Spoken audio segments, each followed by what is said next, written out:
હે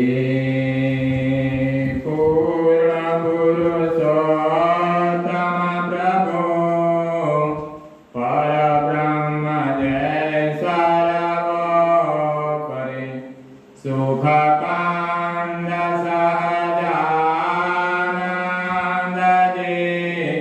કમનેય મૂર્તિ માધુરી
સ્વામિનારાયણ હરે સ્વામિનારાયણ હરે. 10મો સ્કંદ.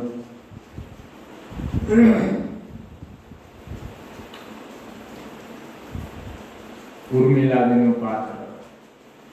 જ્યારે લક્ષ્મણ છાતીમાં મેઘનાદની શક્તિ વાગી, તે મૂર્છિત થઈને ઢળી પડ્યા.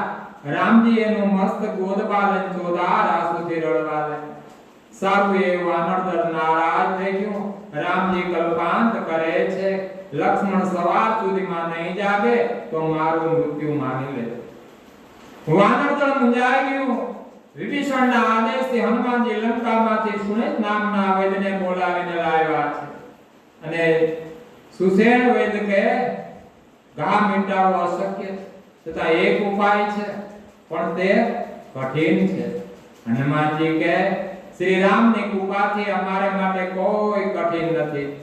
આપ જલ્દી ઈલાજ બતાવો જેથી લક્ષ્મણજી બેઠા થાય. સુસેન બોલે છે, એક રસ્તો એ છે કે દ્રોણાચલ પર્વત ઉપર મૃત સંજીવની ઔષધિ છે. એ ઔષધિ સૂર્યોદય થતા અહીં લાવવામાં આવે તો એના ઉપચારથી આ દર્દ નાબૂદ થાય. હવે આ ઔષધિ ત્યાંથી લેવાય કેવી રીતે? મારુતિ તૈયાર થઈ ગયા છે, કહે છે હું હમણાં જ લઈ આવું. તેમને ઔષધિની ઓળખાણ આપી છે. મારુતિ આકાશ માર્ગે ત્યાં ગયા. પહાડમાં એવી તો અગણિત ઔષધિઓ જોવા મળી હતી. હનુમાનજી વિચારે એકાદ ઝાડ ઉપાડીને લઈ જાઓ, કદાચ બીજું આવી ગયું હોય તો શું થાય? તે તેમને આખો દ્રોણાચલ પર્વત ઉઠાવ્યો. વૈદને ઠીક લાગે લઈ લેશે. દ્રોણાચલ ઉઠાવી રામજીની કૃપાથી ચાલ્યા આવે છે. મધરાત્રિનો સમય હતો અને નંદીગ્રામમાં ભરતજી રામધૂન કરી રહ્યા છે. એમની દ્રષ્ટિમાં આ દ્રશ્ય ચડ્યું. તે વિચાર કરે કે આ કોઈ રાક્ષસ હોવો જોઈએ. દળબને સળી અભિમંત્રિત કરીને પ્રહાર કર્યો તો હનુમાનજી પહાડ સાથે નીચે પડ્યા. નીચે પડતાની સાથે મુખમાંથી હે રામ એવા શબ્દો નીકળ્યા. ભરત ચોંકી ગયા કે મારી ભૂલ થઈ ગઈ. આ તો મારા રામજીનો ભક્ત દેખાય છે. અને ભરતજી દોડતા ત્યાં ગયા છે. હનુમાનજીને બેઠા કર્યા અને હનુમાનજી કહે છે કે ભરત, આપે જે કર્યું તે ઘણું ખોટું કર્યું. આ કામ કરવાથી લક્ષ્મણ અને રામજી બંનેને ગુમાવ્યા છે. સારી અયોધ્યાની પ્રજા ત્યાં આવી. કૌશલ્યા, સુમિત્રા અને ઉર્મિલા પણ ત્યાં આવ્યા. હનુમાનજીએ બધી વાત કરી. લક્ષ્મણજીને અમોઘ શક્તિ લાગી છે. રામજી હૈયાફાટ રડે છે. લક્ષ્મણને માટે ઔષધિ લઈને હું ત્યાં જતો હતો ત્યારે આ ઘટના બની. મારુતિની વાત સાંભળી સૌ રડવા લાગ્યા. પણ લક્ષ્મણ પત્ની ઉર્મિલા રડવાને બદલે હસવા લાગ્યા. રામાયણમાં ઉર્મિલાનું પાત્ર અજોડ છે. તેમને હસતા જોઈ હનુમાનજીને વિચાર આવ્યો કે સૌ પોકે પોકે રડે છે, પણ આ લક્ષ્મણજીની પત્ની ઉર્મિલાજી કેમ હસે છે? પેલી તકલીફ તો એમને આવવાની છે, ચૂડલો તો એમને માંગવાનો છે. હનુમાનજી ઉર્મિલાની સમીપે જઈને કહે છે કે દેવી, અયોધ્યાની પ્રજા રડે, માં સુમિત્રાજી રડે, કૌશલ્યા માં રડે, અને આપ લક્ષ્મણજીના પત્ની હોવા છતાં કેમ હસો છો? ઉર્મિલા કહે છે કે મારુતિ, આ તમારી વાત સાંભળતા મને આશ્ચર્ય થાય છે, હસવું આવે છે. આપણે જ્યારે ભરતજીએ પૂછ્યું કે શ્રી રામજી જોડે બધા કુશળ તો છે ને? જવાબમાં તમે એવી વાત કરી કે સારું, એ વાનર દળ કુશળ છે, રામજી પણ કુશળ છે, પણ લક્ષ્મણજી તકલીફમાં છે. તો મને હસવું એ આવે છે કે રામજીની કૃપામય દ્રષ્ટિથી વાનરના શરીરમાં રાવણના અને દૈત્યોના બાણ વાગે છે. એ રામજીની કૃપામય દ્રષ્ટિથી બહાર નીકળી જતા હોય અને વાંદરા સાજા થઈ જતા હોય તો મને હસવું આવે છે કે લક્ષ્મણજી હંમેશા માટે રામજીના પગ દાબે છે, રાત દિવસ રામજીની ચાકરી કરે છે, રામ સિવાય બીજા કોઈમાં પ્યાર નથી. તો એ મારા પતિની છાતીમાં અમોઘ શક્તિ બેઠી છે, એથી તેઓ મુશ્કેલીમાં છે. આ વાત ખોટી છે.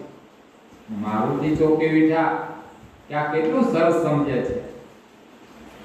શ્રી રામજીની કૃપાથી વાનરો નગા રૂજા જતા હોય તો લક્ષ્મણના પણ રૂજાવા જોઈએ. એને ઔષધિની શી જરૂર છે? ઉર્મિલા બોલે, તમે ઔષધિ લઈને જશો નહીં, તમે ખોટી મહેનત કરો છો. જો શ્રી રામજીની કૃપામય દ્રષ્ટિથી મારા ધણીના ગા રૂજાતા ના હોય તો આ ડુંગરમાં ઉગેલા ઔષધિથી કોઈ કાળે નહીં રૂજાય.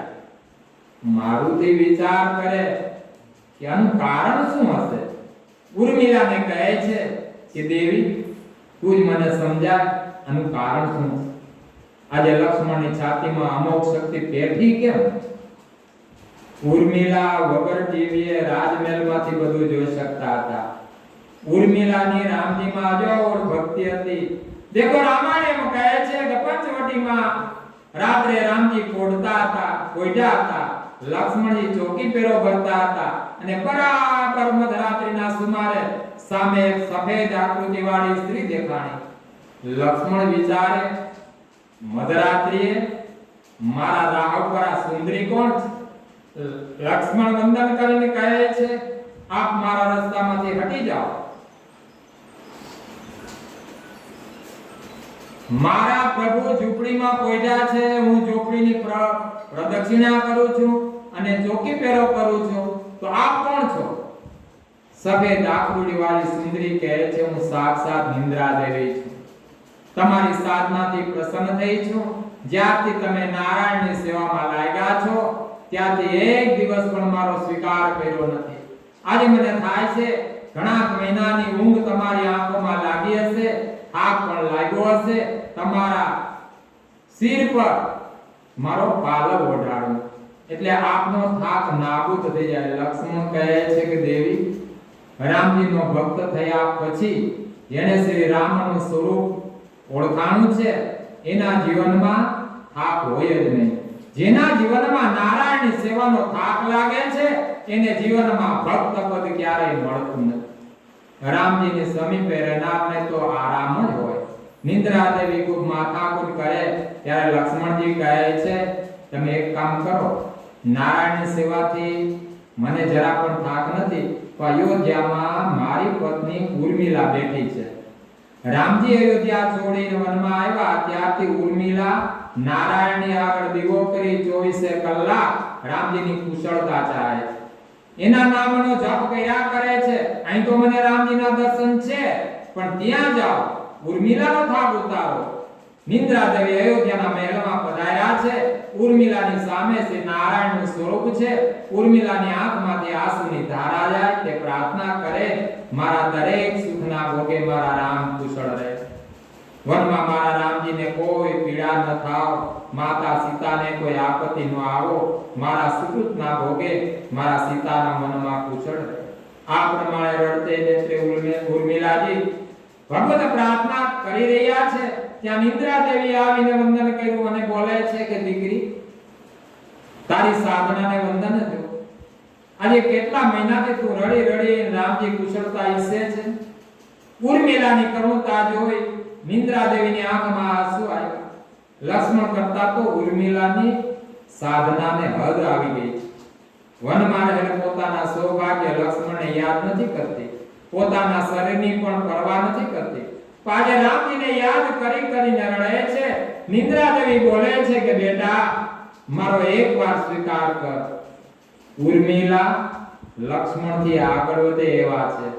તે બોલે છે કે માતાજી, જે રામજીનો દાસ હોય, જેને રામજીમાં પતિવ્રતાની ભક્તિ હોય, એના જીવનમાં થાક હોય જ નહીં. રામજીનું નામ લેતા થાક ઉતરી જાય છે. રામજીનું સ્વરૂપ મારા હૃદયમાં છે અને નામ મુખમાં છે. મારી પાસે થાક જેવું કંઈક આવતું નથી. પરંતુ આપને કેમ લાગ્યું કે મને થાક છે? ત્યારે નિદ્રા દેવી કહે બેટા આજે હું તારા સૌભાગ્યની પાસે ગઈ હતી અને તને જે વાત કહી તે વાત લક્ષ્મણને કરી તો કે મને થાક નથી, પણ મારી ઉર્મિલાને થાક લાગ્યો હોય તો આપ ત્યાં પધારો તો તે તમારી સેવાનો સ્વીકાર કરશે. પણ દીકરી તારી સ્થિતિ જોઈ હું તારા પર ખૂબ રાજી થઈ. તું વર માંગ. ત્યારે ઉર્મિલા હાથ જોડીને માંગે છે કે નિદ્રા દેવી તમે મારી ઉપર ખુશ થયા હો, તમારી પાસે એ વર માંગુ છું. આજે શ્રી રામની સેવામાં મારા સ્વામીને મધ્યરાત્રિના સુમારે હું યાદ આવી, મારા પતિને રામજીના સ્મરણમાં એટલો વિક્ષેપ પડ્યો તો એ જ વરદાન માંગુ છું કે આને મારા સૌભાગ્યના જીવનમાં 14 વર્ષ સુધી ઉર્મિલા યાદ ના આવે, એને સતત રાઘવ યાદ આવે. આનું નામ ઉર્મિલા. શ્રી નારાયણમાં કેટલો પ્યાર છે. પ્રકરણ લાગુ છે સદીના કેટલા બોર્ડ ને આપણા ટાઈમ પ્રમાણે પૂરું કરીએ. શ્રીવદમ શ્રીધરમ સર્વદેવીશ્વરમ ભક્તિધર્માત્મજં વાસુદેવાય માધવમ કેશવમ કામદાય કારણમ સ્વામિનારાયણ મનિલકંઠે ભજમ સહજા